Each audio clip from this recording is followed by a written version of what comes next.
60 Plus Racing Adventures is the iRacing league for racers 60 years of age or over.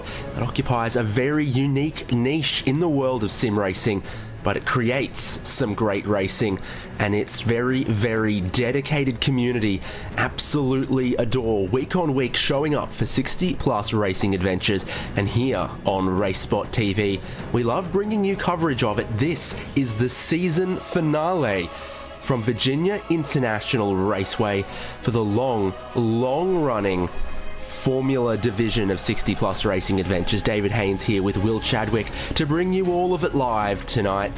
We are so looking forward to this, Will. Yes, brought to you at a very, very good circuit here in America.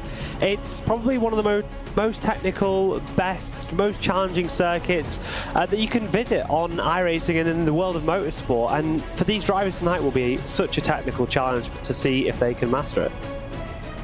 Yeah, some American race courses were designed by going Control-C, Control-V on a different 1.5 mile oval. This one was drawn freehand by a man with a bulldozer using the beautiful, beautiful scenery here at Alton, Virginia. But this is what this season 31 of 60 Plus Racing Adventures has looked like. Kicked off at Spa-Francorchamps, Watkins Glen, Silverstone, and Long Beach, Kota, Suzuka. We last brought you live coverage from Suzuka. Since then, they've gone to Red Bull Ring, Manicor, Okayama, Algarve, Mount Panorama, and then we're here August 28 at the season finale live from VIR. The points? Well, it's been a little bit of the Greg Seitz show. He has just about clean swept everything he has seen before him.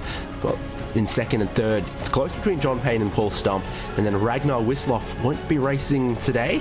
Best of wishes to him with his knee. And then Russ Addy, John Morgan, Barry Hills, Mike McCormick, Gerhardus Jorrison, and Bob Cohen complete the top 10. What a driver Greg Seitz has been since joining this league and turning 60.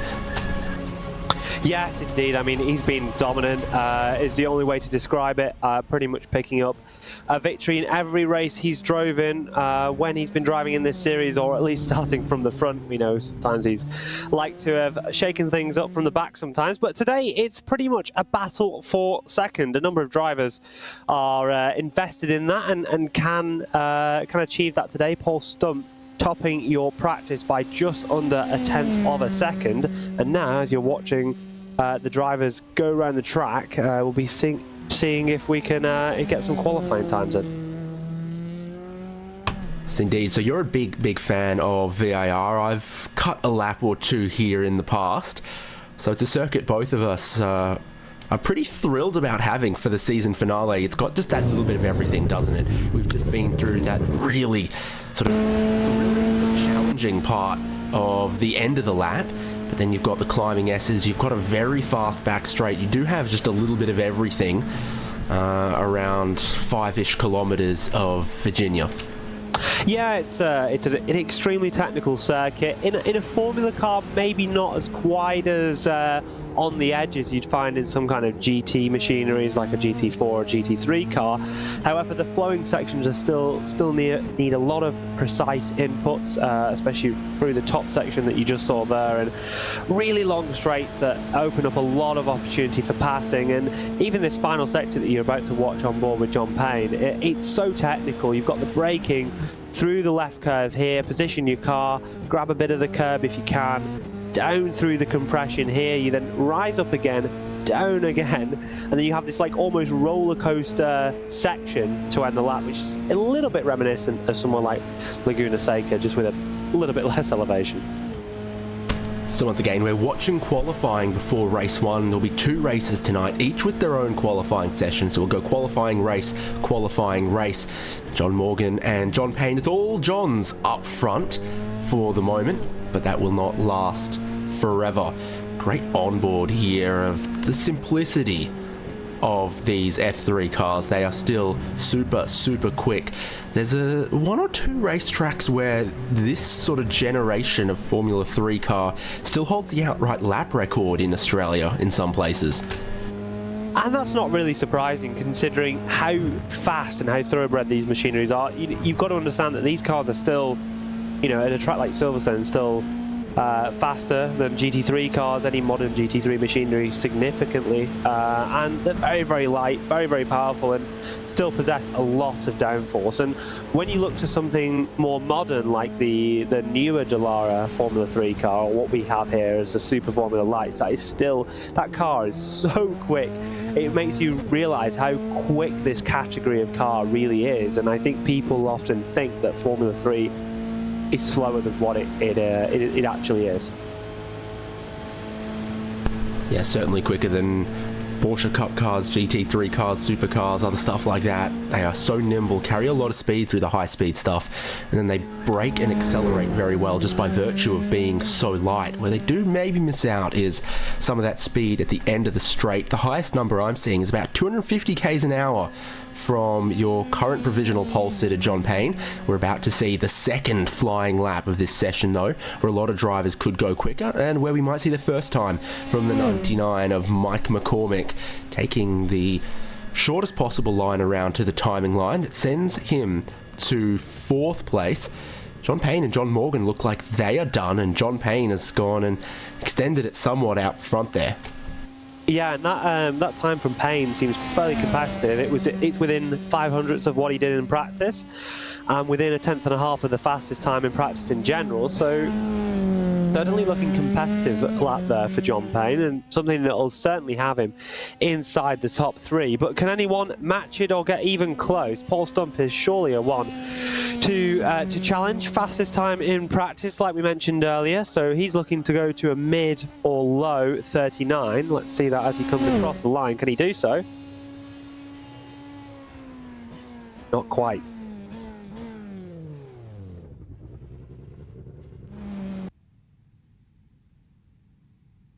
We're going to have a look at Roberto Catalano. You know what we like to say here, covering 60 plus racing adventures. More people turn 60 every day. Indeed they do. I mean, what can we say? We see new names in the series every time we come and broadcast. New people trying the series out, just exploring the world of 60 plus racing adventures, and this formula category has been so popular, and I think that's evident with the number of seasons that we've ended up having at this point. Indeed. So with Kahatis Jorison towards the end of the lap, some hotel rooms overlooking pit entry there to the right hand side. Kahatis Jorison, the timing line's quite a long way down the straight these days, just towards where the pit exit is.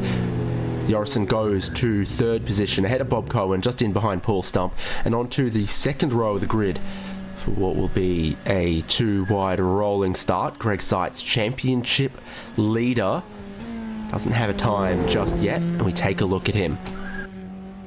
Yeah, so just coming through the final few sections of the lap, still looks a little bit I'd say off it slightly, just not quite the body language we'd normally see from Seitz, quite smooth and calm, but he'll prove me wrong by going pole in a few seconds time. But certainly I've seen that a more aggressive style from Seitz before, and I think that's reflected by the time of a 40.8, but should get one more lap in if he has one available. Yeah, got enough time. That pole is at the moment a 1:39. And you've got 2 minutes left on the clock. Greg Seitz could motor around and go yet faster. It's officially partly cloudy today. I'm seeing maybe the front straight in a little bit of cloud. It's definitely sun coming down this part of the race course where Greg Seitz is right now. 20 degrees Celsius in the air, 30 degrees Celsius on the track, or as they'd say around these parts, some number of Fahrenheit. These tracks get insanely hot. I think here at VIR, I know we were doing some work for some simulator references for some drivers driving in real life, and I think we noticed that the track temperature on the weekend was something at like 60 degrees Celsius or some number of Fahrenheit, as mentioned before. And the track around these American circuits can get so hot, because a lot of these circuits are placed in areas of America where the heat is very hot. That's a great word from me there, but you know, you get a lot of sun onto these tracks for a prolonged period of time, and you usually get a very high track temperature and a number of days.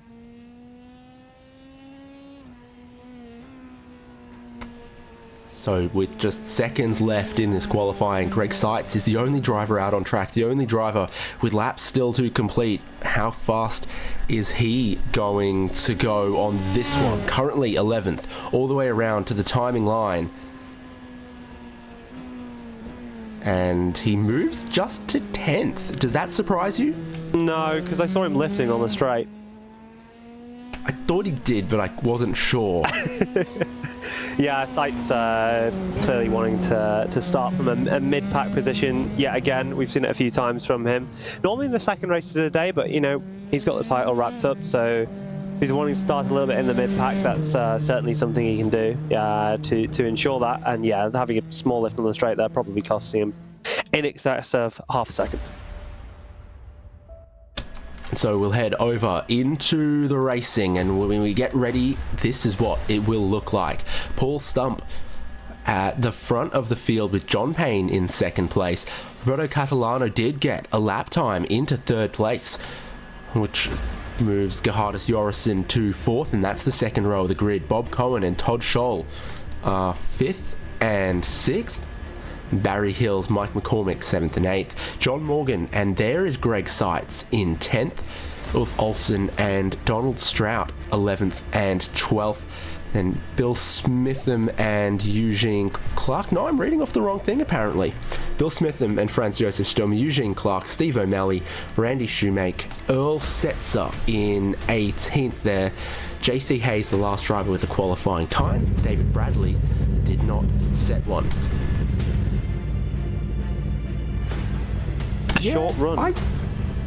A short run to the line is what I was going to say here for the rolling start, and I think that it's going to be an interesting race. I could see a lot of carnage happening. It's a bit of a draft circuit for these Formula 3 cars, and I could see some really good racing going on, and those top cars are all very close. That grid I just read out, I should have backed my instincts, was incorrect. It was the results of practice, not the results of qualifying, where the front row is John Payne, Paul Stump, Gerhardus Jorrison, and Bob Cohen. Yeah, again, a look at those track conditions as the pace car pulls away just to get them rolling. I'd say that's a nice day. It is not going to need a beanie or a jacket, but you also don't need to worry about melting into the tarmac. Don't need to worry about too much wind catching you out in any of the exposed parts of the racetrack. You've just got to worry about going racing in 60+ racing adventures for race number 1, 15 laps. And they work their way through the roller coaster down towards Hogpen, this formidable part of the lap that closes out the race course before you get to the pit entry. We've got our 2 wide, we've got our pole sitter, you've got champion-elect Greg Seitz, the wild card in the middle of the 20-car pack, starting from 10th. Pace car pulls in. John Payne has half a car length ahead of Paul Stump on the front row there, waiting on the green flag, waiting on the pole sitter John Payne. They are tucked up and they are going from VIR. Long run down towards turn number 1, but John Payne has a good start. They go relatively single file. Few drivers covering off the inside line. Don't want to get surprised down the inside at the hairpin turn number 1. Good run from Payne, good run from Stump. Dramas further back in the field. Hello, Rojon, is that your rejoin? That was very close at the exit of turn 1 there.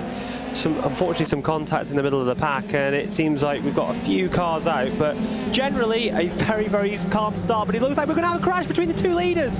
2 leaders off into the wall. That is a dramatic start to this race. Oh, how has that happened? We'll have to get a replay of that. First and second into the wall. Now Gerhardus Jorrison leads from Bob Cohen, and the cold tyres on these race starts can be super challenging, but also the way you choose to race, the opportunities you choose to take. Some passing spots are better than some others around here. Now Jorrison leads from Cohen. John Morgan's already up into third.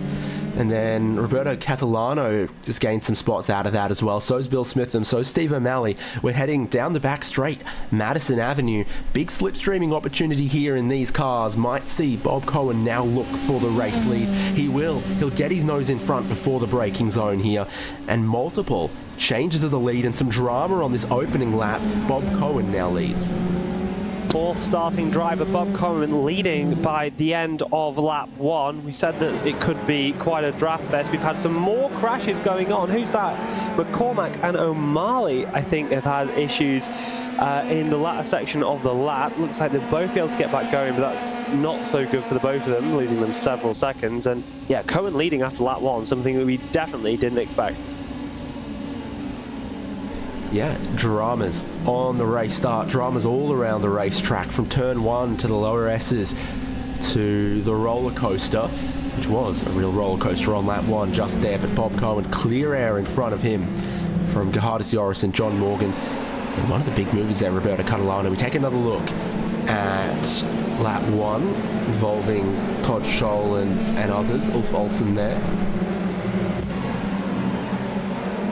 From Randy Shoemake's sort of perspective, or where he was ending up. You can see he's getting very, very checked up in the middle there, and yeah, coming to an absolute stop on the apex. So that's not ideal for racing conditions. You see that John gets a slide on, and then that overheat of his tyres causing him to have a slide to the second part of that complex, and unfortunately collects Paul Stump in the process. And that's your two, number 1 and 2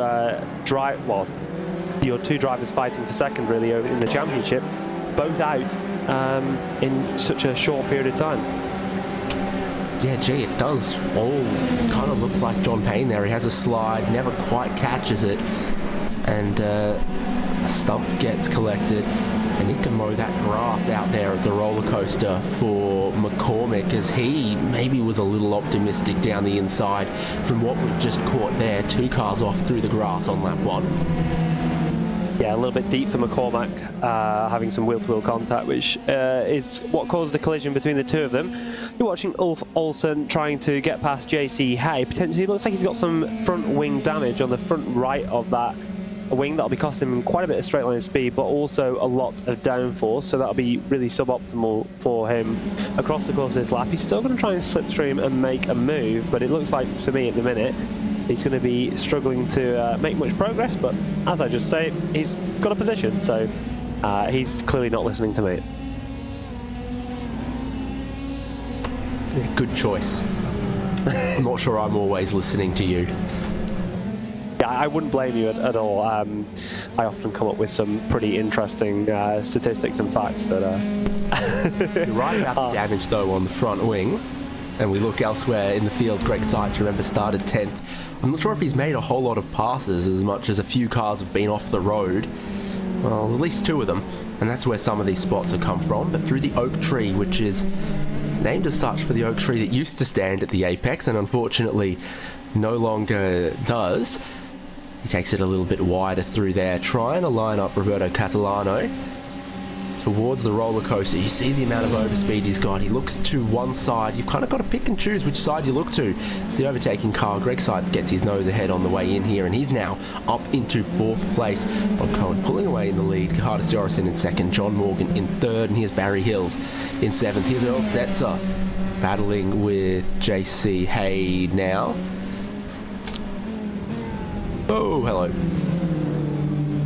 quite close between the two of them. On the entry into that corner, the braking zone obviously quite challenging. Do you know why Greg Seitz is pitting? Clearly some damage to his front nose there when we saw the onboard camera, but unless we had some form of black flag, which I didn't see, I'm not really sure why he's done that.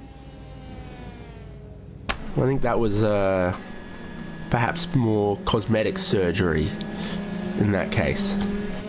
Yeah, potentially getting your front nose changed, but I don't see how it would be beneficial in terms of the lap time. Well, maybe just from a lap time perspective, but not necessarily from a race time perspective. So that's an interesting decision there from Seitz. It certainly opens up our battle at the front a little bit. Gap's pretty static between Jorrison and Cohen at the front of your field. Big shout out to Donald Strout, who's up 11 positions from the start of this race, starting in 20th, now running in 9th, a name that I don't think we've seen too much in this series, and certainly having a good race here tonight. Oh, how young you are, Will Chadwick. Has he been here before and I just don't remember anymore? series founder Donald Strout was away from the league for a while, has returned. That is poor from me. That is poor from me. I do apologise, but having a very good race, nevertheless. Having a look here, right in behind Eugene Clark for this 8th and 9th, as we were mentioning. Great run onto the front straight. So much toe in these cars once you get past about 200 k's an hour, once you get 5th or 6th gear, because they are light, they get up to speed quickly, they don't have, you know, hundreds and hundreds and hundreds of horsepower to keep pulling down a long straight like that. They accelerate very quickly, up to the point that they can no longer go much faster through the air. And so Donald Strout does get ahead of Eugene Clark through that and has made immense gains from starting 20th on the grid. Yeah, and can only gain some more positions from now onwards. I mean, the gap's getting pretty big in front for him to close down, but I don't see why, if he's got good pace, we can't see a progression into the top 5. But certainly head down, getting forward, trying to make sure no one's carrying on in this toe behind. That sort of region for toe in these cars still sits at around about 7/10, where you start to see a real strong effect. It's pretty minimal before that. However, when you do get close, like you say, especially above those higher speeds, the car's toe pulls really so much. You gain so much in such a short period of time that it does make passing quite a bit like a light switch. You know, you're either getting no toe at all or you're getting 10, 20 kph advantage down the straight. So it can make some real differences when you end up having a chance to toe down one of these straights. So Strout's the biggest mover of the race so far. It was just a move on back here with Bill Smith and Barry Hills as they went through the roller coaster, a bit of side-by-side action.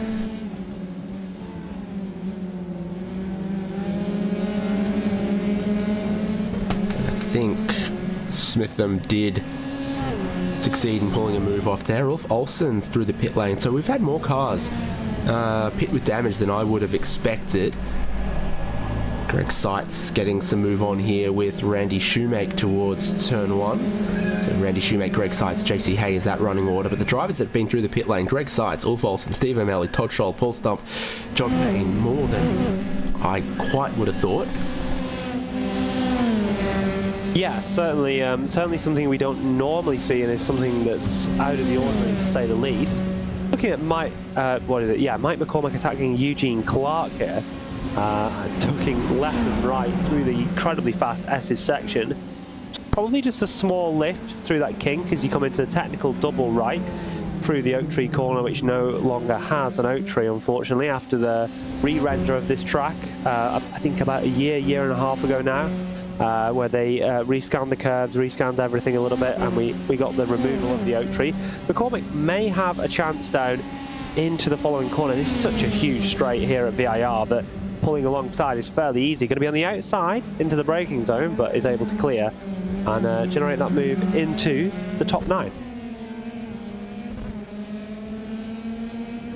There certainly have been some moves through the field so far. Some drivers picking off, some having a clean race, moving up through the field. But for every position one driver gains, it has to be because another driver has lost out. So there are a few drivers that will be quite thankful for race number 2 to hopefully end their season 31 of 60 plus racing adventures on a better note than how race 1 has gone for some.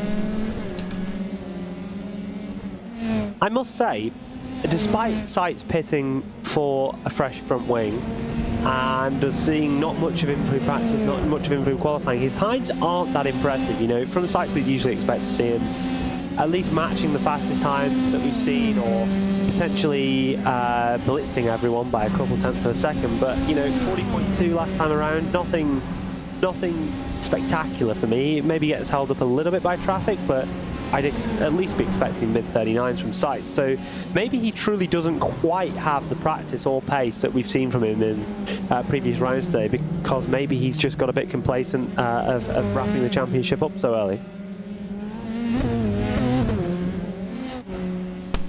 We'll see if he plays race 2 a little differently. It's how he's played this race 1, which has confused us perhaps in a few little ways. There's been plenty of great racing though so far. We are keeping an eye on it at the moment with Franz Josef Stumm, Barry Hills.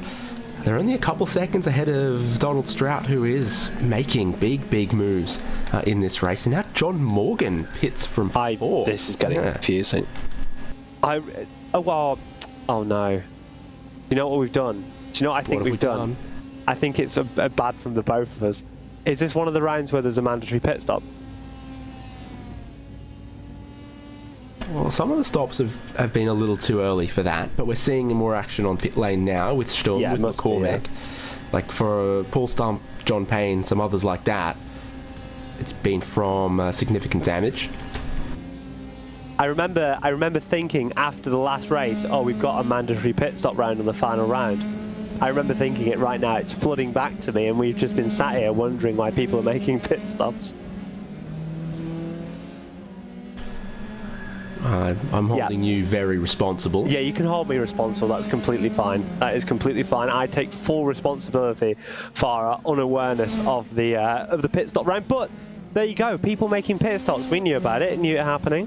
Knew it was happening. So people yet to make a pit stop. From what I can see. I say that, by the way, about Sights, and he sets the fastest lap of the race last time around. So clearly he heard what I said, wasn't very happy about it, and decided to set fastest lap anyway.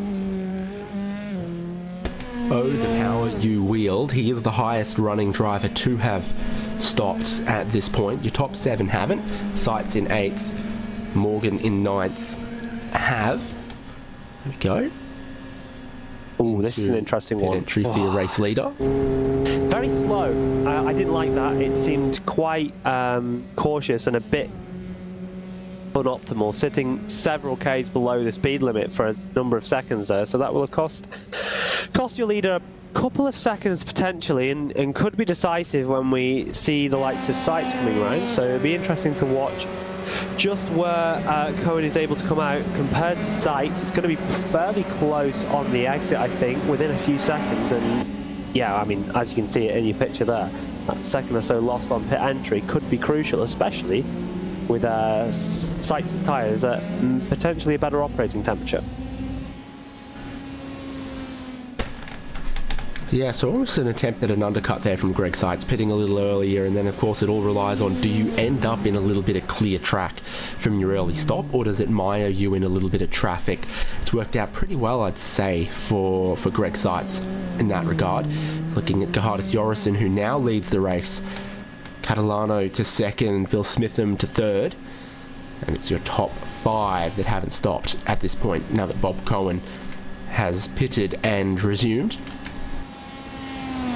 I feel like Jorrison, with an absolutely nailed entry, would be able to come out sort of in the pack of these leading 2 cars at the moment with Cohen and Sights, because of how much time I think Cohen lost on his entry. However, I think he'd have to pit this time by to even have a hope of being with those 2, and also have a good entry. As he does, comes in again, entry looks kind of passive. So again, I'm not sure he'll be able to have gained enough time to at least stay with these leading 2. So Bob Cohen is going to catch just a little bit of traffic here in the shape of Eugene Clark, who's probably pulling in, and is. But just as that happens, they runs wide. They both run wide off the exit of the hog pen. Getting messy there, Bob Cohen and Greg Sights in the suspiciously long grass, and here is Jorrison rejoining. They both shoot past Bob Cohen back to the lead of the race. Greg Sights in 2nd, Gerhardus Jorrison in 3rd. Don't discount John Morgan just back there in the 4th place as well. One of the drivers always a sneaky chance of a podium, and one of the best Super 70s. Not quite a fast enough stop there then from Jorrison, just outside that toe area. But if Cohen and Sights are to fight a bit harder and lose a bit of time, potentially Jorrison could find himself back fighting, but the gap currently sits at 1.5 seconds to Sights and 1.7 to the leader, as you can see on your timing tower in the top left. But Sights is really tucked up the wing of Cohen at the moment, going through this SS section. Not much he can do until we really get to the back straight, where I think a move could be on. It'd typically be the best spot, climbing over a little bit too much curb where the oak tree used to be for your leader, Bob Cohen. Greg Seitz is right with him, heading down Madison Avenue towards the braking zone of the roller coaster. Full right-hand side of the road for Bob Cohen. Greg Seitz, I suspect, cracking the throttle a little bit. He's not been closing how you would expect, just staying the same distance in behind race leader Bob Cohen, first and second, now descending down the roller coaster. Yeah, deciding to sit behind for the time being for whatever reason. Seitz not wanting to make the move at this moment. Potentially wanting to extend that gap between the top two, himself and Cohen, and Jorrison, not discounting Morgan as well, who we know is never shy of getting a podium, although looks to be having some form of attack into turn number one, a feint to the outside, but not able to make any advances on getting the move done.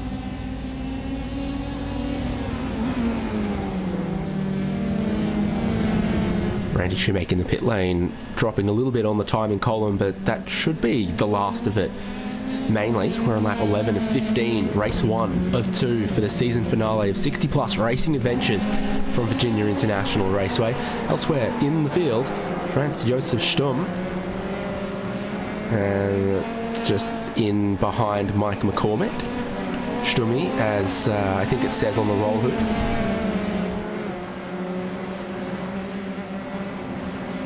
Something we've seen. I think these, I always find it fascinating, the liveries we get in this series. I always find them quite unique and a little bit special, really, because we often get nice little tributes, nice little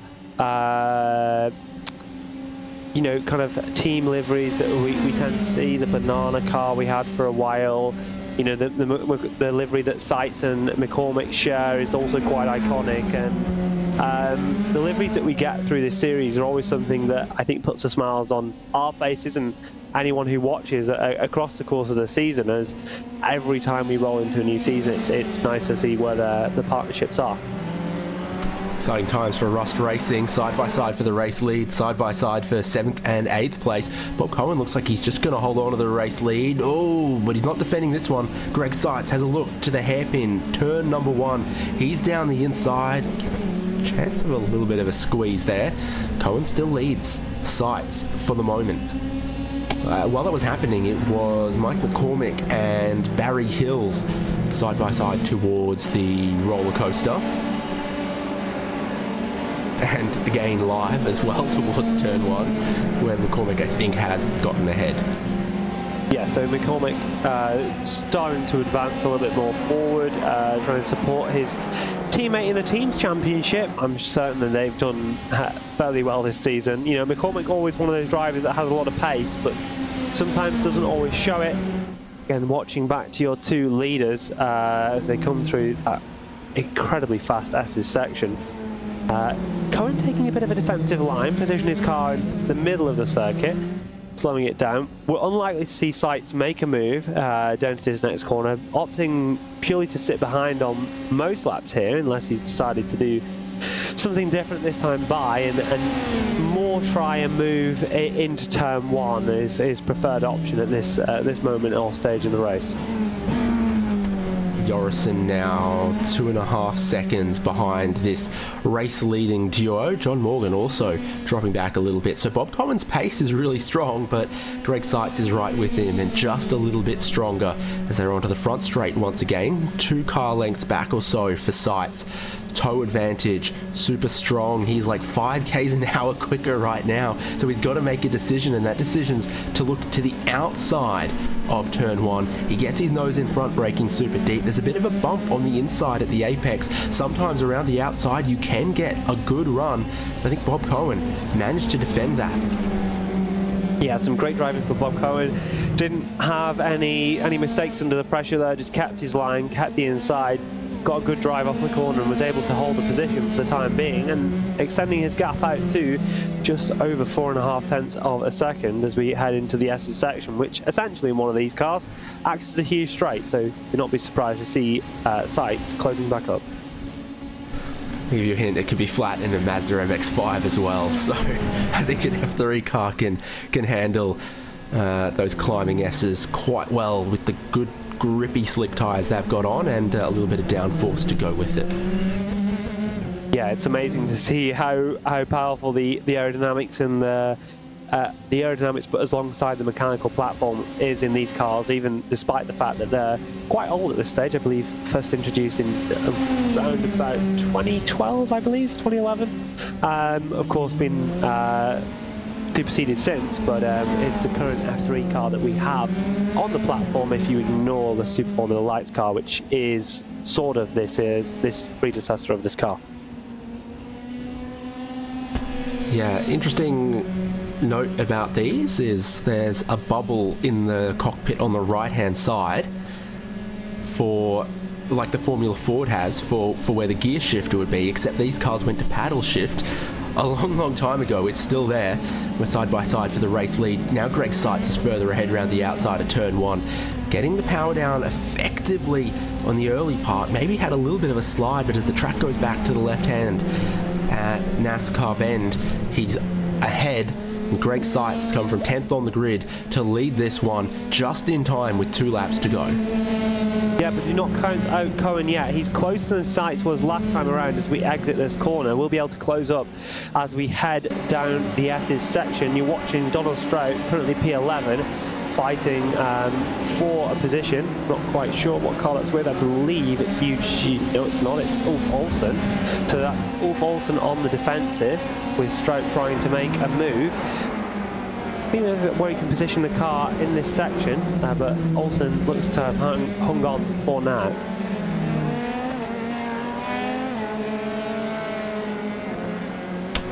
Yeah, Strout quicker on the last lap, so closing in on a battle for that top 10. In picture your race lead, where Bob Cohen does get a nice little bit of tow just to stay with Greg Seitz for the moment. Up through the climbing S's, Strout is all over Olsen. Difficult left-hander there, unsighted, drops away as you turn in. You don't want to lock up, as both drivers appear to have done on the way into Oak Tree. There's not a whole lot of runoff there, and the corner just feels like it keeps tightening and tightening as you go. If you're a little offline, a little hot on the way in, so difficult to wrestle it back under control and not end up in that outside wall. On the start of the final lap, Cohen is striking back for the race lead. Final lap of this race, and Bob Cohen is back in front. Cohen on the offensive, now playing the defensive. Final lap here we've got. He's able to just open that gap to just about 0.4 of a second through the first sector. Seitz will be able to strike back here. He's close enough to be able to be close up the S's section. Will he dare to make a move, or will he wait to the back straight? I certainly think he will be waiting to the back straight, but we'll be interested to see what happens here. He's right up beneath that rear wing of Cohen, and it's going to be interesting to see how Cohen is able to play this defense. Yeah, he's fought so hard to get back to that race lead, and now you got to wonder, how do I hold on to this? Nose to tail through the Oak Tree. Traction so important. Both of them did it pretty well, but Greg Seitz deliberately trying to set himself up. 2 options here. One is to attack into the roller coaster. The other is to try to get a good run out of Hogpen, and it's a long run to the checkered flag. This could be a photo finish for 60 Plus Racing Adventures. Bob Cohen's going to try to defend on the way into the roller coaster, around the outside of the left-hander to the inside of the right-hander. Greg Seitz has his nose back in front in the race lead. Bob Cohen a little careful on the exit, so now it's a couple of car lengths lead for Greg Seitz out of the Hogpen corner, putting the throttle down. But is he putting it all the way down? I'm not convinced, because here comes Bob Cohen. I've got to look for the timing as they cross the line side by side. It is Bob Cohen by 0.028 of a second. Wow, what a close finish there between the top 2. Unsure about Seitz off that final corner, maybe had a bit of a slide or something. But yeah, really close on the exit, and a great fight to the line. Yeah, Gerhardus Jorgensen in the 3rd place there, with Morgan coming across in 4th. Couple of other battles yet to be decided for the top 10 and outside of the top 10. Ulf Olsen ahead of Donald Strout, Dave Bradley and Todd Scholl. Scholl's just gotten ahead. There's your finish. Now, if we're being generous, maybe we say Greg Seitz coughed and spluttered out of fuel. Todd Scholl got in front, now he's dropped behind David Bradley. What's happened for Todd Scholl on this final lap?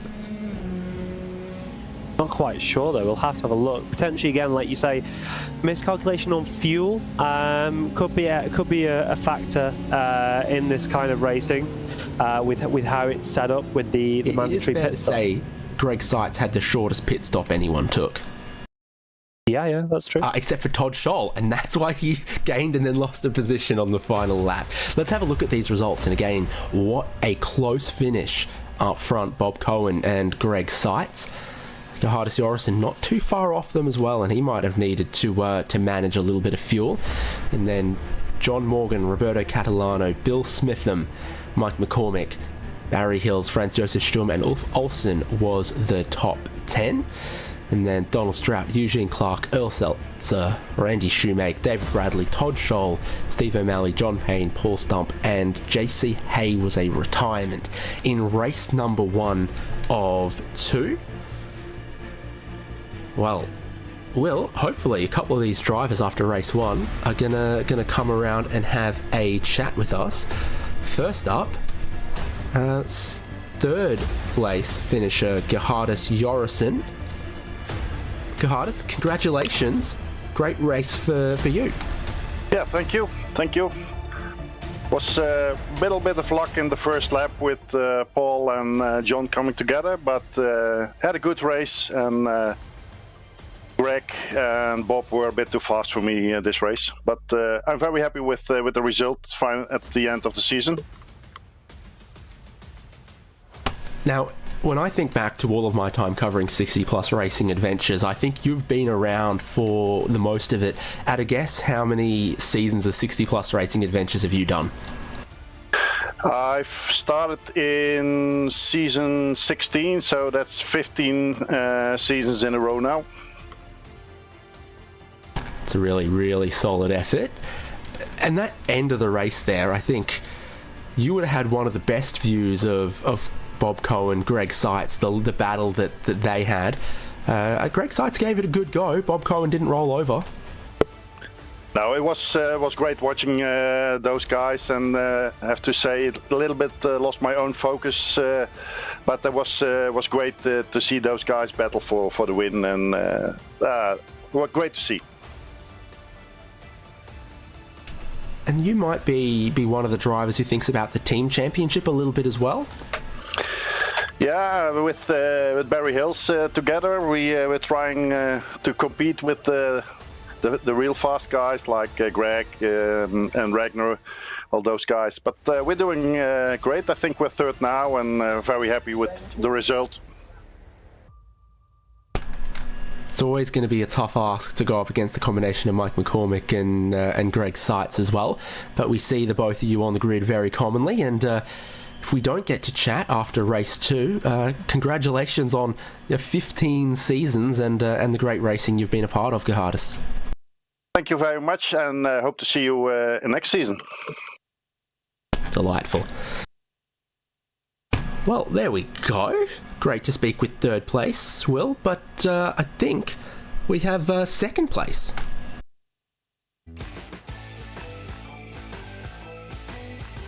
So, Greg, a race from the midfield, starting and qualifying in 10th position. Early pit stop had an undercut for you, or at least some kind of undercut. How did you pitch that race, and kind of how did you approach the strategy with a pit stop involved in this race here this evening? Yeah, I thought that would give me an opportunity to undercut the leaders, and I was surprised how fast I caught the back of the field again, so that I kind of changed that strategy. But then by the time Bob had come out of the pits, I was pretty close to him, so I guess in the end it worked out overall.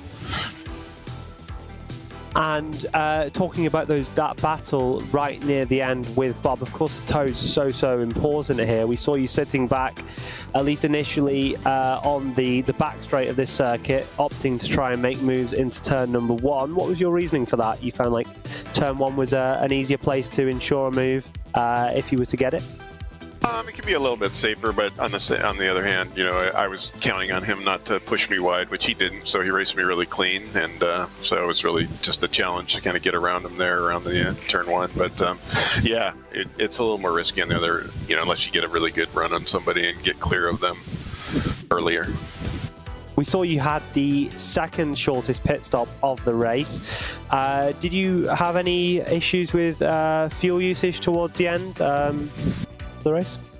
Maybe a little bit. I was conserving, kind of hanging back, so that was part of it. But by the end of the race, I had plenty of fuel, so I knew I could push hard. And going into the final race of the season, anything you're going to do? Some victory donuts or anything for your championship? That's a good idea. I guess I will. So, but I think I'm going to start the next one from the very back of the field and see how that goes. Good luck for the final race. Yeah, thanks.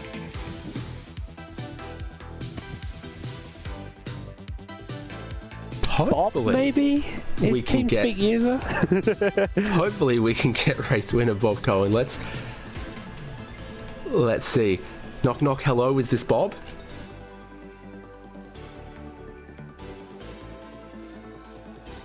Did have Bob Cohen trying to sort out to get on the line with us after the race 1 victory. Jump in anytime if you've got us, Mr. Cohen.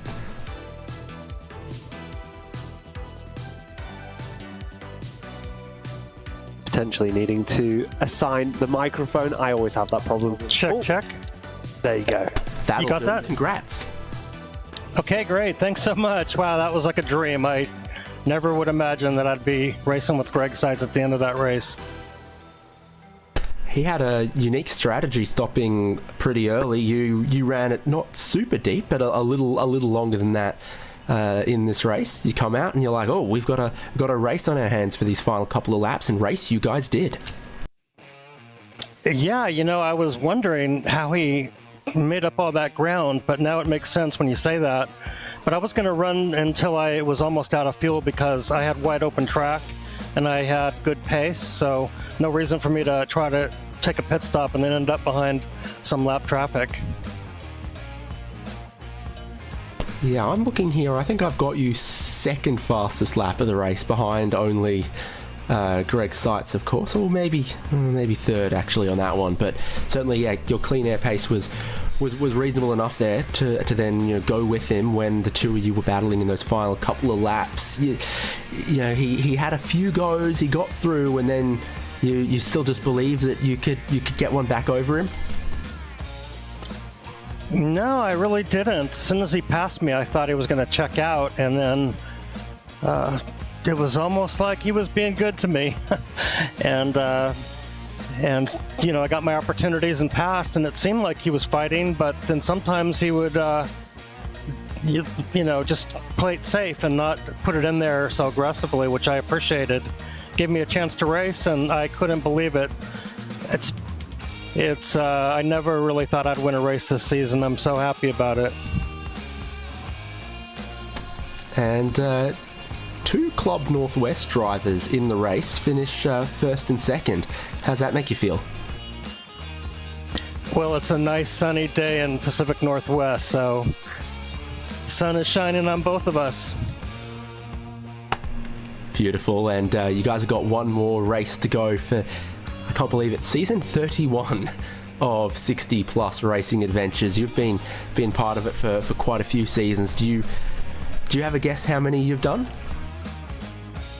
I've probably done maybe 6 or 7.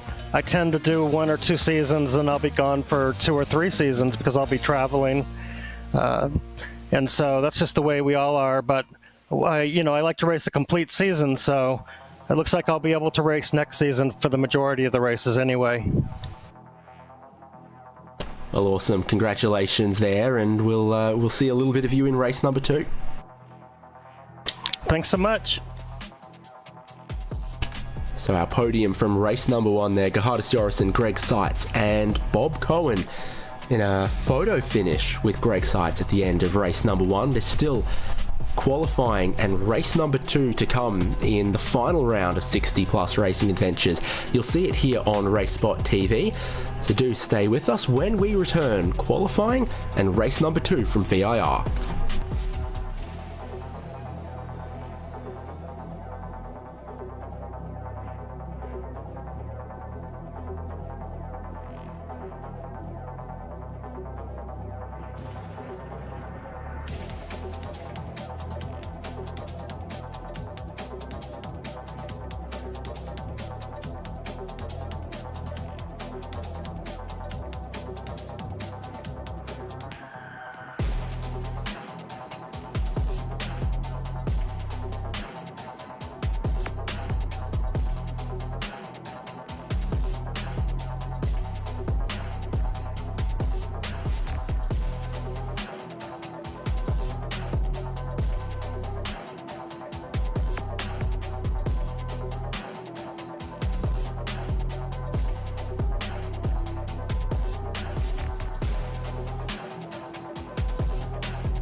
final race of the season for 60 Plus Racing Adventures. You're watching it here on RaceSpotTV.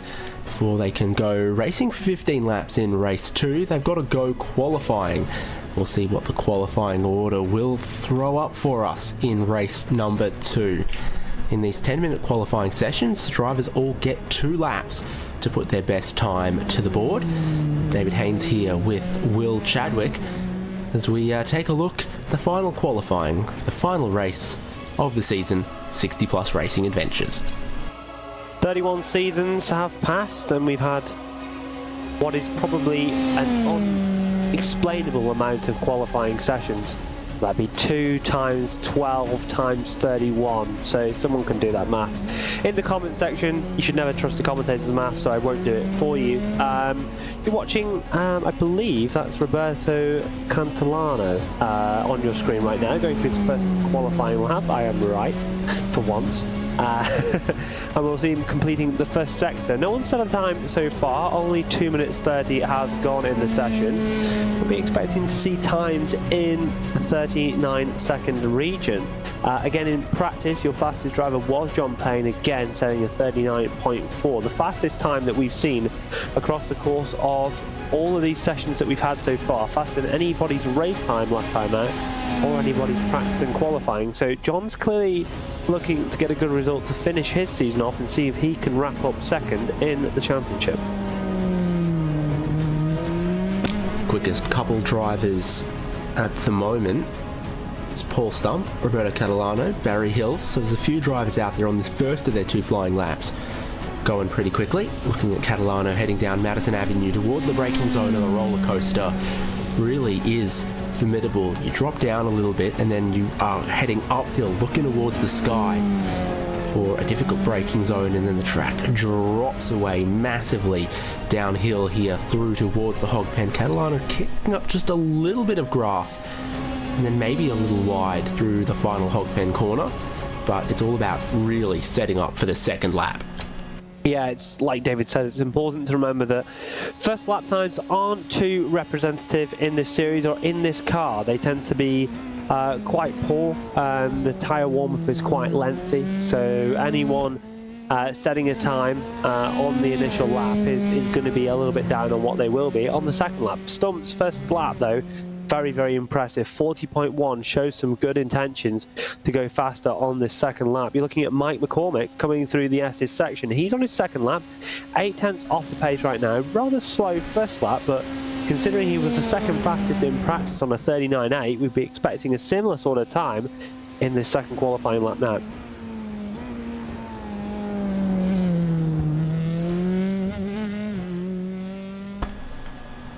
So McCormick now making that turn from the far side of the racetrack to point back towards the pit building, the start-finish straight, and sort of the return leg of the out and back of VIR. The out has a couple more corners, S's, all of that. You're definitely on sort of the home stretch by this point of the lap. McCormick taking it gingerly through the roller coaster. Bit more of a kiddie coaster than a thrill seeker's delight on that one. Trust me, it can be scary though, and he's going to complete this lap. The tight and tidy exit from Hogpen. You've got to get well around this bend and towards where Barney stands there to get the timing line to go to 5th place. Yeah, not quite the time that McCormick would be expecting. John Payne's first lap, I think, 39.8. Very, very fast indeed. We heard sights would go from the back, but potentially not abiding by that. We'll see if he aborts this attempt, or maybe he's got it on an off track or a black flag. Not quite sure about that one, but tight to the line. We'll see what he does in the first lap if he's going to have it valid. It would be a 0.6. But it looks like, yeah, he's either off track or he's got a black flag on that lap to ensure that it doesn't set a time. You're watching Barry Hills coming around in the first sector, expecting his first sector time to be something in the 37s, ideally towards the low end of that. So we'll see that timing split in just a few seconds time as he comes up towards the bridge. That's going to be a 37 point. Oh, not even. Maybe I'm wrong. Call me crazy, I think he'd already completed his second flying lap and then decided against an in-lap on that one. Randy Shoemake, I think, is in a similar position. I'm looking at some of these lap counts, stint lengths, etc. It's interesting to see what people are doing. Payne's lap was his second, so potentially a little bit slow for what we might have come to expect. Watching Shoemake, a little slow in the first sector, don't expect anything incredible from him either. And you've got Ulf Olsen, who had to tow, I think, at one point on one of his laps. Jerry Kerr did the same. So there's a few drivers that will be out of order because of that. Yeah, and not looking like... Oh, that did move him. Just a little bit. And here's Ulf Olsen, once through the pit lane in this qualifying session. So depending on whether that was out lap, start of the first flying lap, stands to reason he might still have another one in the bag here. 12th at the moment. Probably means that the first lap took and then he had an issue on the second one. It looked like a reasonable second lap, 40.6. It seems to have counted towards his time, so that puts him up into the top 6. Yeah, moves him from 12th to 6th, so definitely worth the second attempt from Ulf Olsen. Jerry Kerr, no time yet. So it's just Greg Seitz and Jerry Kerr without any times at the end of qualifying at the moment. What a beautiful livery on that car. Unfortunately, though, quite slow in the first sector, so Kerr is not going to be setting the timing screens alight, but is setting the cameras alight, because that is a very nice livery in my opinion. Got Imola, Hungaroring. I see Circuit Gilles Villeneuve, Montreal on there. Is there an eagle wearing a bandana? Yeah, there is. Wow. Yeah, what a livery. There we go. That is an incredibly... I don't think bald eagles can ride Harley Davidsons, but if they could, that one looks like it would. So Jerry Kerr goes to 19th place with that effort, and Greg Seitz still through deliberate action, as he told us, sits 20th at the moment. I think that just about goes to lock in our grid with the minutes still remaining. Sometimes there's someone who hangs it out till late in the qualifying session, but not today, not for this one. They're all ready for the bell to sound on the end of the school year. Yeah, and that looks to have been a really good lap from Seitz there again. Obviously, he's managed to start from the back, so won't be setting a time, but I mean, that first sector was extremely competitive. But yeah, like you say, that looks like our grid pretty much set for our final race of the season. Yes, indeed. Just a bit of... I think you'll get in trouble weaving that hard in the pit lane sometimes. I'm double checking this before I read it out loud. Yeah, that looks like the grid. Okay, John Payne and Paul Stump are going to be on that front row, separated by just a tenth of a second. Roberto Catalano does have a really good starting position for race number 2 from third place alongside Gerhardus Jorrison, who we spoke to after he finished on the podium. Worth pointing out, John Payne, Paul Stump, first and second, collided in race number 1, and they start together again in race number 2. There's John Morgan and Ulf Olsen, 5th and 6th positions, and then Bob Cohen, race 1 winner, starts out at 7th place alongside Donald Strout. That's a far more representative qualifying position, I think, for Strout to go with the pace we saw out of him in race number 1. Barry Hills, Franz Josef Sturm there as 9th and 10th, and then Mike McCormick and Todd Scholl 11th and 12th. Eugene Clark, Earl Setzer, Bill Smitham, Randy Shoemake, David Bradley and JC Hay. Last driver with a qualifying time, Jerry Kerr. But Greg Seitz is here, and we think we're going to see the championship leader see what he can do in the final race of the season. They're getting ready for this formation lap. Yeah, a safety car we don't see often these days. Kind of not used anymore. The Porsche 991 safety car that you see at the front of your field, but it's something this league has always chose to run. Certainly the prettiest of safety cars that we have on offer. Whereas you're waiting for your final drivers to grid, of course, there's a 2-minute gridding phase, so drivers can grid at any point in time across those 2 minutes. And as you can see by the assortment most of them have, And yeah, there is that Porsche safety car. I don't know when the last time this was actually used in official series. Not sure if you know that, David, but certainly not been used in the last few years, from my memory at least. No idea. I just know that for league racing, you could select the Chevrolet Silverado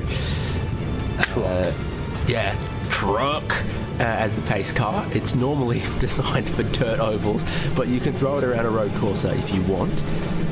Saw a road car 991.2 GT3 with the half of the rear end off and the engine out at my local Porsche centre a little while back. So this one looks in good health compared to that particular example.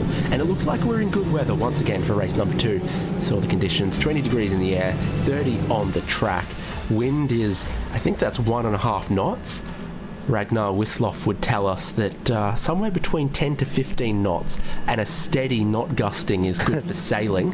But I think that as little wind as possible is good for racing. That's what we're about to get. 15 laps for the season finale. John Payne once again on the pole position, hoping that his race 2 goes further than his race 1 did. Waiting on either John Payne or the green flag. Here goes John Payne, sending us into race number 2. One of the cars, perhaps Barry Hills there, kicking up a bit of the grass to the inside, getting boxed in their position behind Bob Cohen. It was indeed Barry Hills. It's cold tyres for all into turn number 1. A few running wide, like Ulf Olsen, like Gerhardus Jorrison. Yeah, and generally coming through pretty unscathed. It's the same top 2 as we saw in the last race. Have I jinxed? Say that. Bill Smitham went from in frame to exit stage right. But he might be still okay, it looked like. If it was the car we saw exploring the grassy regions of the VIR circuit, the car did look fairly intact, so not necessarily the end of the world. Like I was saying, it was the top 2 that we saw starting your last race, and in fact had a lot of pace, but we never really got to see it just due to the fact of that unfortunate crash that they both had. Let's not forget these 2 fighting for second in the championship. Of course, I believe Stump has more races run, so therefore has drop rounds to account for, whereas Payne does not. But ultimately, the driver scoring the most points is the person putting themselves in the best position to ensure that they clinch second, or the vice championship, as some people like to call it, for this season. As second place finishers like to call it. Yeah. Well, look, I am a vice champion of the Porsche Esports Carrera Cup Great Britain, and I will very, very happily call it a vice championship rather than a second place trophy. Paul Stump from second runs it a little wide on the exit of the hog pen, so John Payne leads us onto race number 2, lap number 2. Roberto Catalano, Gerhardus Jorrison, John Morgan. No change inside of your top 5. That's why you've got to look to 6th place. Bob Cohen and Ulf Olsen battling it. And here's Mike McCormick trying to make some positions as well. He's already made 3 in this race. It was trying to bite off 4 against Ulf Olsen. Did not quite work. Important to note, Sights up to 13th. 7 places on that opening lap is a good game, but does find himself 8.5 seconds off your leaders. Of course, we've got a mandatory pit stop in this race, like we had in the first race, and we totally knew about. So it'll be interesting to see when people make those stops. It looks like we're having a pit lane time of about 36 seconds, as we saw in the last race. Maybe 35 if you really, really nail it. And be interesting to see when people choose to stop, as that was rather an interesting factor to the race we had to start the evening. It was. We saw some variation there. Broadly speaking, it seems like the pit window is between laps 5 and 10. There's Franz Josef Sturm back there, sticking his nose out alongside Greg Seitz. We expect to keep biting off a couple more spots here. Now he's nose in front and leading Franz Josef Sturm into the roller coaster.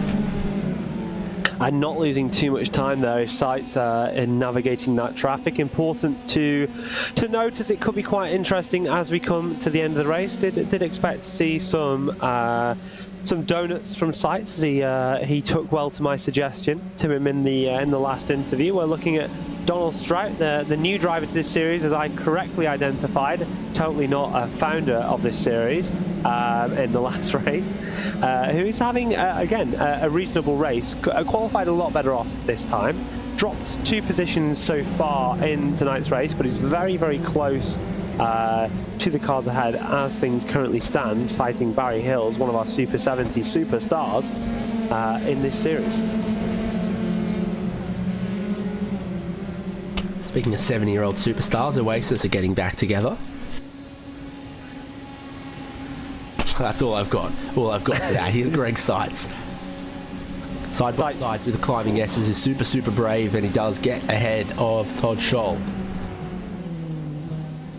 So you know it's bad when you mention Oasis and the first thing I think of is a drink. Must be a regional thing. We did get the band here, we didn't get whatever the drink is. Oh, we've had the drink for all my childhood, and that's the thing I remember the most. Mainly because I think the band, by the time I was like able to think properly, it was pretty much disbanded. What year did they disband? I have no idea. I don't actually care. I just know it's a culture zeitgeist. I'm trying to be relatable. Well, you were being very relatable until you didn't know when they disbanded. Don't bring it up. No, I'm joking. It's completely fine. I don't look back in anger.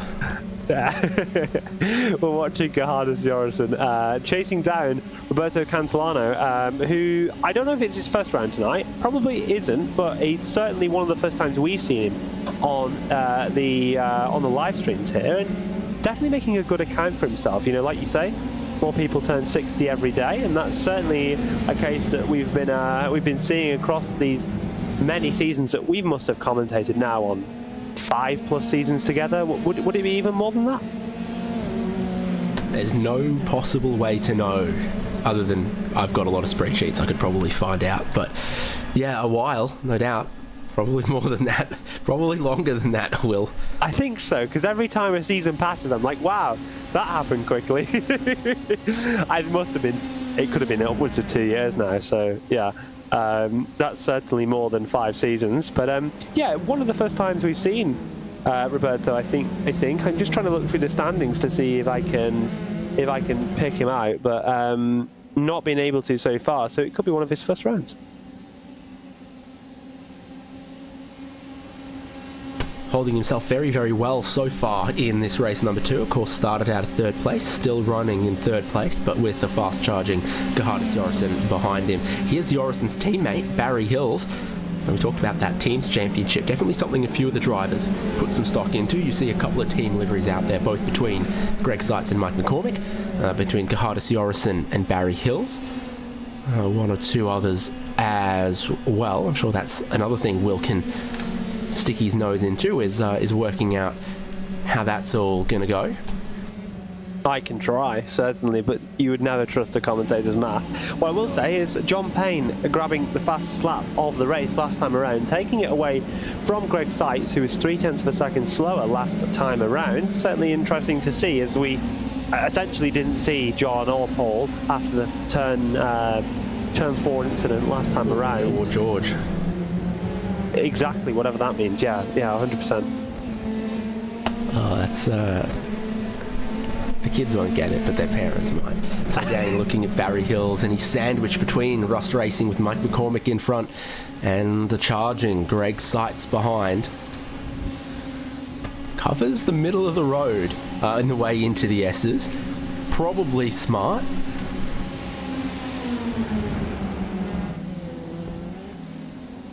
Yeah, you certainly would think so. It's interesting to think about how these points go, right? Because John and Paul both had such terrible races last time out in our last race that we had because of the incident that was, you know, in all fairness to Paul, nothing that he could have done to avoid that. I don't know if any of these, like for example, so Paul can drop rounds, right? He's able to drop rounds.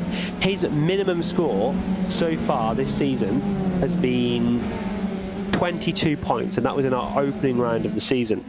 Now, perhaps scoring well here enables him to get 25 and plus whatever he picks up the scraps from the last race. I'm not quite sure where the points go down to in this series. So you know, perhaps able to slightly increase his points tally, but it is unlikely. And then you look at something like John Payne's run, where he's got 2 zeros, which means he's got 2 drops to give away already. So anything he scores is essentially positive points for him. I believe that would be how it works. So I really feel like it's in John's arsenal to take this second place from Stump. We're going to see a little bit of team orders here for Rust Racing. Because I'm seeing McCormick defending quite significantly on his teammate Greg Seitz here. And again, defending into South Bend at the top of the hill. Track drops away on the exit and he does a little bit of mowing.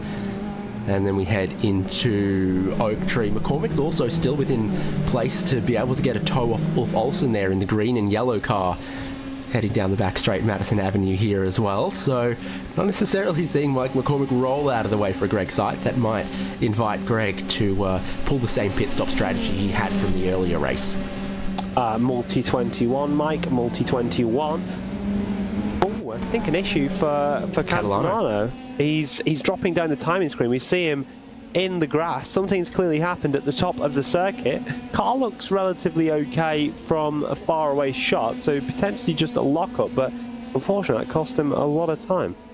And a lot of positions as well. Oh, he got in way hot underneath the nose of Gerhardus Jorgensen, who he was battling with, I think.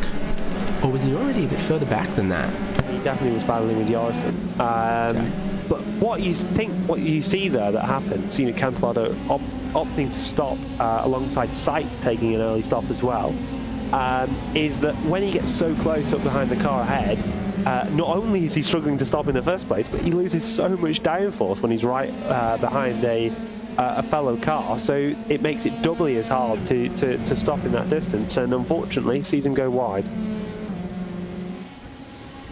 That was a shame. He was doing so well, and now he's had a quite long stop, so I don't know what's accompanied. And missed the box, I think. He looked like he missed the box pretty significantly, so that's not helped out either.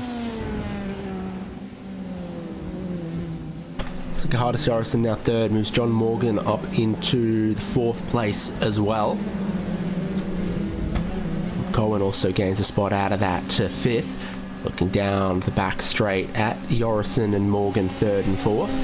5th just behind them. A couple of cars in behind Ulf Olsen in 6th. We saw plenty of battling happening there. John Payne seems to have stabilised his race lead as we head into the pit stop window. Yeah, I would be right in saying that Paul Stump is part of the Super 70s category, wouldn't I? I wouldn't confidently tell you you're wrong if you said it. The only reason I say that is because quite clearly on our standings graphic that we have available to us, there is names outlined in red, and John and Barry both red, and so is Paul, which makes me think that Paul is also above 70. So that's my incredibly accurate understanding of that. So I was thinking that in that case it would look like Paul would be quite easily taking the Super 70s Championship if things play out like they are. Well, more people turn 70 every day as well. Seeing some of those drivers come back out of the pit lane, like John Morgan. He's still ahead of Greg Seitz by just a little bit. Not really great news for Seitz, is it, realistically? You would hope that when he's doing this sort of undercut strategy, he would be able to jump a reasonable amount of people in this phase where we're waiting for people to stop. Like, kind of the advantage of the undercut is that he gets that clean air, and if he doesn't get that clean air in that period of time where he's got the likes of Morgan that he needs to pass now, it is rather... it can upset his strategy a bit, and I really think that John and even Paul up front are doing both such an amazing job at the moment that, in fact, that it's going to be really hard for something like Seitz to catch him.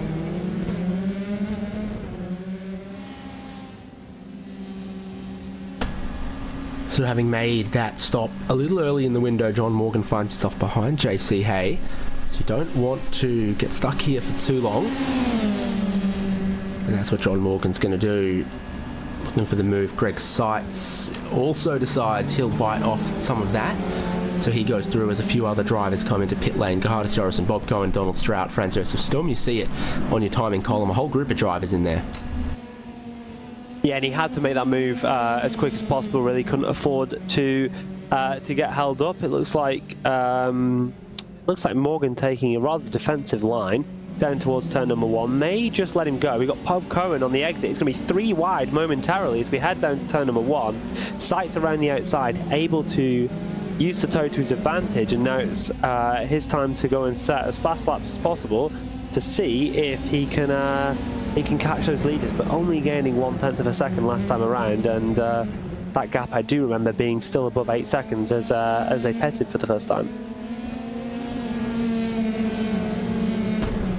Yeah, so Bob Cohen comes out just behind them. Best running car that's already stopped is Gerhardus Joris up there in 7th. Top 6 haven't stopped yet. So we're still cycling through in the middle of this pit window, and you see and you understand why a lot of the drivers don't stop early. There's not a whole lot to be gained from it if you're already up front. You've got to think as well as these Formula 3 cars are incredibly, because they're so light, they're incredibly sensitive to weight. And as we see the 2 leaders pit now for the first time, when you're running a car longer into a stint, it gets lighter, and you're then allowing the car to be run lighter for longer, which ultimately just gives you more lap time advantage. So as these 2 leaders pit on the sort of edge of their pit window opportunity, it is an interesting thought to have, considering that we saw the likes of Seitz pit so much earlier. Both of them stopping a reasonable amount of time. Looked like quite a short pit stop for Payne. Definitely an aggressive one. And yeah, interesting to see whether he's able to gain from that. 60 kilometres an hour down that pit lane. All of them trying to find their crews and get back out. John Payne back out in the lead of the race. Paul Stump in 2nd. Gerhardus Joris in 3rd. Greg Seitz now up into 4th position, as it looks like Ulf Olsen's come out just behind John Morgan and Bob Cohen. And it looks in fact like Seitz has lost time. I know we saw that gap at least at 8.5 seconds. I thought maybe as low as 8, and if you look to the leaders right now, it's really evident that that's increased. So like expected, although we saw them go out both in race number 1, we knew Seitz and Stump, I should say Payne and Stump were quick. And it robbed us a little bit of a race almost, because you know, in that last one we saw that the close battle at the end between Cohen and Seitz, but I do still think Payne and Stump would have been a slight class above, because their pace has been so good in practice and in qualifying as well.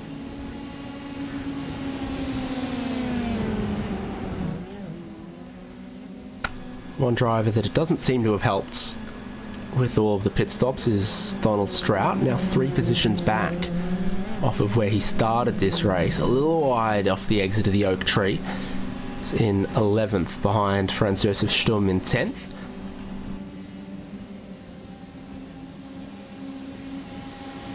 Maybe seeing if he can make the move, maybe down into turn number 1. You know, very, very big slipstream effect down into this corner, but not quite able to be close enough to do anything.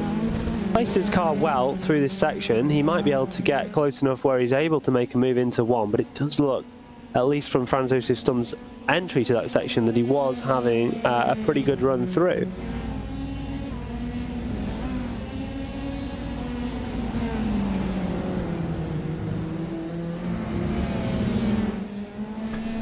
Greg Seitz is ranging up towards a podium here. He's running 4th behind Gerhardus Joris in 3rd. They work their way through one of the more technical parts of the lap with the lower S's, a lot of double apexes and stuff in there. And then in these cars, it's not particularly complicated running up the hill. There are others where it's a far more challenging endeavour, cars that are maybe heavier and with more horsepower. Still a few fearsome corners around this part. It's so easy to run wide in that left-hander, so easy to get in too hot to this right-hander. If you touch the grass in between the apexes, you will just skid on towards the tyre barriers that are right there. Yeah, and setting the fastest lap of our evening so far, Seitz round on the last lap into the 39.3s. So certainly an impressive lap time from him. Able to close that time to the leaders down a little bit more than we potentially expected it to be. So that's a good lap from Sights, but still going to be more than a challenge to be able to close that 7.7 seconds, or maybe even growing a little bit more now, at around about 8 on these final few laps. I certainly don't see that being the case, especially with a little bit of lap traffic to deal with as well. And it's pit stops completed for everyone at this point. Has been for a lap or so now. So we're racing in the final laps of season 31 of 60 Plus Racing Adventures. John Payne well placed to hold on to his lead, not needing to do anything crazy up there. Paul Stump is got a few laps to try to stay ahead of a now released and charging Greg Sights here in third. Harrison fourth. Who else has got a bit of speed that could catch for some positions? I reckon Todd Scholl stands a chance out of the 9th place, and then there's a few other battles through the field as well, like Eugene Clark, Bill Smith and Franz Joseph Stum, Donald Strout, all of them. Strout definitely looks poised to at least have an attack on Stum. Randy Shoemake having a very, very quick pit stop. It looked like when he pitted quite early on lap 7, so that's quite interesting to see whether he has any fuel troubles or just generally it was good pit lane execution from himself. And although not quite that close to the car ahead, certainly enabled him to end up inside that top 15 a little bit, so maybe able to grab a few more positions, but be interesting to see if he's vulnerable to running out of fuel at the end.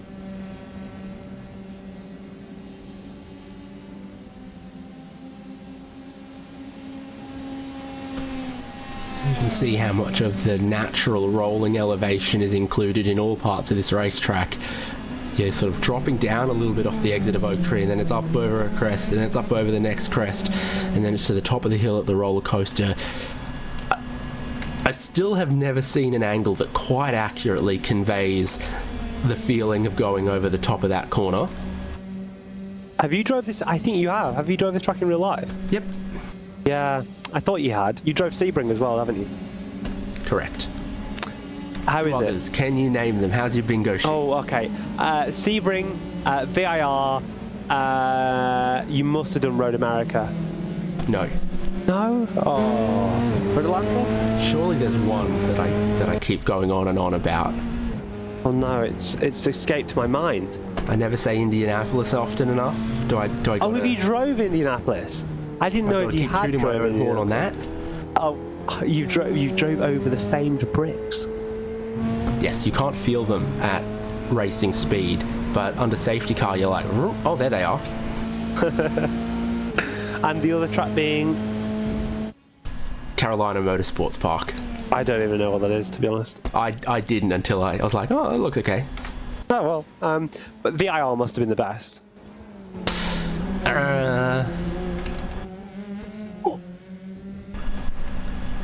Yes. VIR's the scariest. Yeah. I didn't find any of the others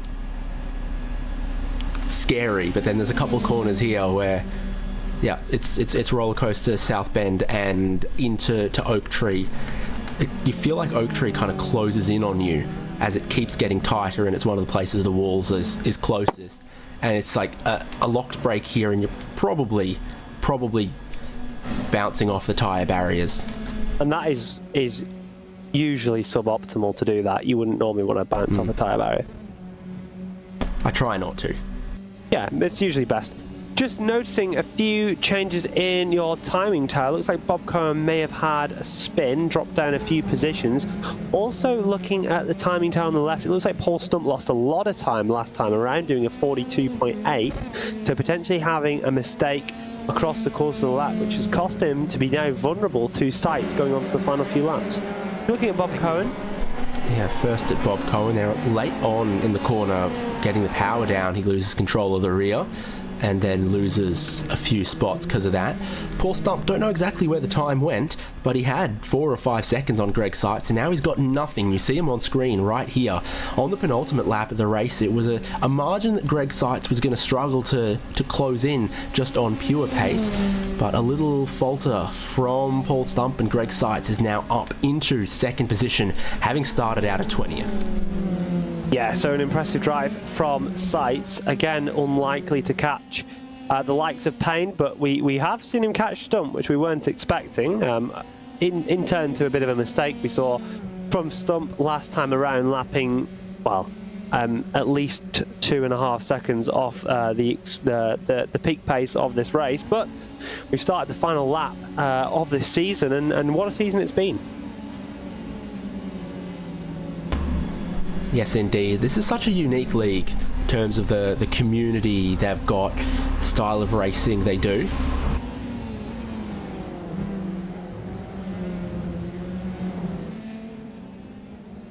Yeah, and it's always been a pleasure to commentate on this series. We see a lot of respect from all the drivers. We see a lot of interesting competition. You saw how much it meant to Bob Cohen to win his first race this season.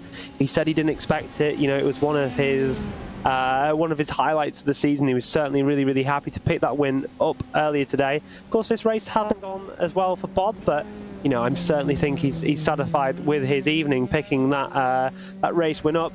The fastest man of the evening so far leads your way as we head down the straight for the final time. So having started on pole in race number 1, John Payne didn't get the result he was after, and I kind of want to say it was mainly on him, to be honest.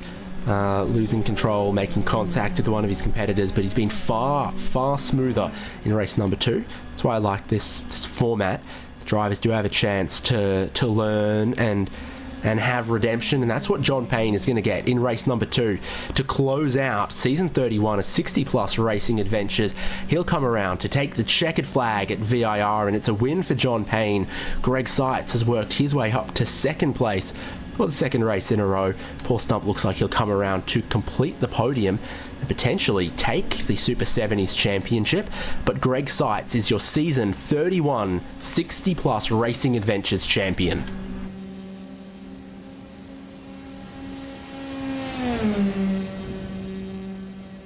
Looking at a few battles to finish off our season. Randy Shoemake versus Earl Setzer. We noticed that Shoemake had a rather short pit stop, so interested to see whether he's having to do some fuel conservation as they come towards the line. Potentially able to fight back with a little bit of tow up the line, but again, that gap growing a little bit down that final section, so it does look unlikely for him.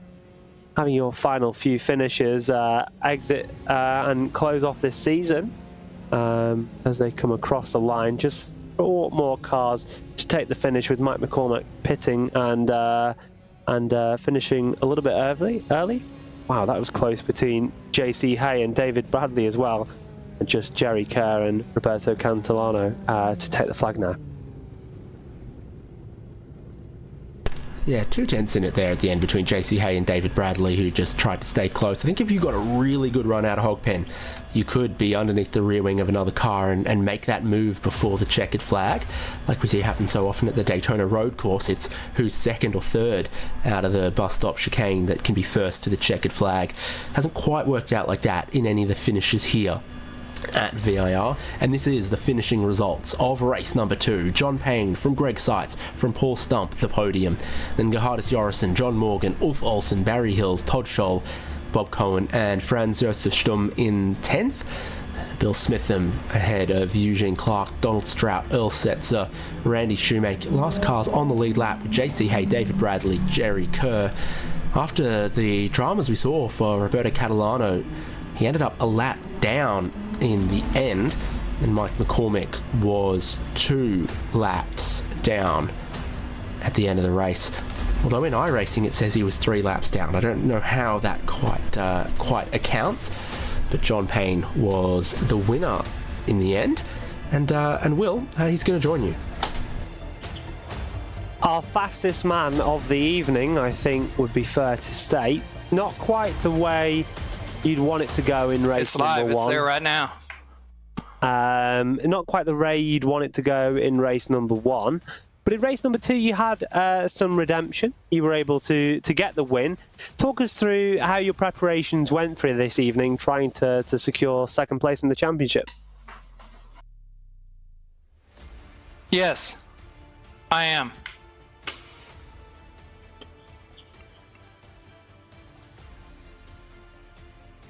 Not sure if Yeah, John that's where I can am. hear us. Good deal. Thanks. Maybe we'll give him a second to figure out whether he can hear or not. Potentially, we want to get through someone else into the chat. Would you like to speak to Greg Seitz, David? I reckon. So season 31 champion Greg Seitz joins us. How did race number 2 feel? Good. It was fun. It was definitely fun. The racing was clean. I didn't get held up too much, so I was able to make a fair amount of progress from the back. Right at the end there, I thought Paul Stump was too far ahead, but he had a little bit of a mistake, and he didn't need to settle for third in the end.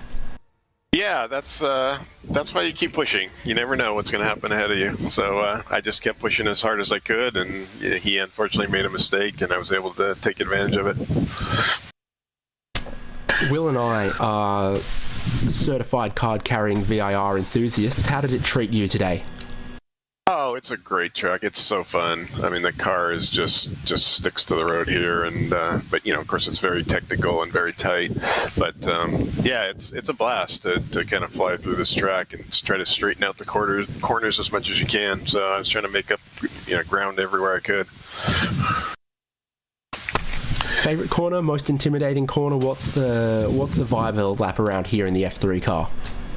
I think the oak tree is always a little tricky. You gotta trail brake almost all the way around that turn to really get a good exit, and that's a crucial exit to be able to catch up to somebody who's ahead of you. And then the last turn also is I guess the last 2 turns are a place that if you have good technique there and get up on the curbs a little bit, and willing to kind of push the car hard, you can make up some ground there. So overall, it's just a super fun track. And how does Greg Seitz celebrate this championship? I don't know. I guess I'm going to have a drink and a beer and and some nice lunch. I'm happy that I think we won the team championship as well. So congrats to my teammate Mike. There's definitely a few challenges for you in that team's championship as well, and another one of the things in this league that just encourages people to keep showing up, and that is what has brought us to 31 seasons of this league. Yeah, it's a great league. I appreciate all the guys who run the league, and just everybody in the league. Everybody races really clean and respectfully. And yeah, it's just really enjoyable to race with these guys. I was going to ask, what would your message be to anyone 60 or about to turn 60 out there watching? But I think you've just delivered some of the best marketing points for the league right there. Yeah, I mean, I was waiting to join this league. I was like, when am I going to turn 60? So I knew it was a great league, and I wanted to join it. And as soon as I could, I did. And yeah, so here we are. Indeed. So our congratulations to you once again on a dominant performance all season long in 60-plus racing adventures. Yeah, I appreciate it, and thanks for you guys' broadcast. It's fun to watch. Greg Seitz finishing second, but wrapping up a very, very dominant championship again in 60-plus racing adventures. Will, do you reckon we should try to dial John Payne again? We can try. There's no harm in trying. I'll drag him in. John, the fastest man of our weekend, I think was, or our evening, I should say, I think is fair to state, considering the sheer pace that we saw from you in practice and qualifying sessions. Not quite able to go your way in the first race with a small mistake, but in the second you certainly capitalised on your pace to take a well-deserved victory. I've got a feeling that his headphones are just not quite picking up TeamSpeak, so I don't know if we're going to get to talk to John, unfortunately, but certainly had a really good evening. Yeah, twice on pole. Obviously, we saw what happened in race 1. Both him and Paul Stump ending up with a big impact into the wall, into the lower S's. But in race 2, he was able to bring it home and put a very nice bow on the end of this season of 60 Plus Racing Adventures. And so will we. David Haynes and Will Chadwick here. Hugo Lewis in the production, all across it. Our congratulations go to the champion, Greg Seitz. And it's always a delight with competition and league. They love their racing. More people turn 60 every year, so have your eye on the iRacing forums to see if maybe you can join 60 Plus Racing Adventures for season 32. We'll see you there. This has been David Haynes with Will Chadwick on RaceSpotTV.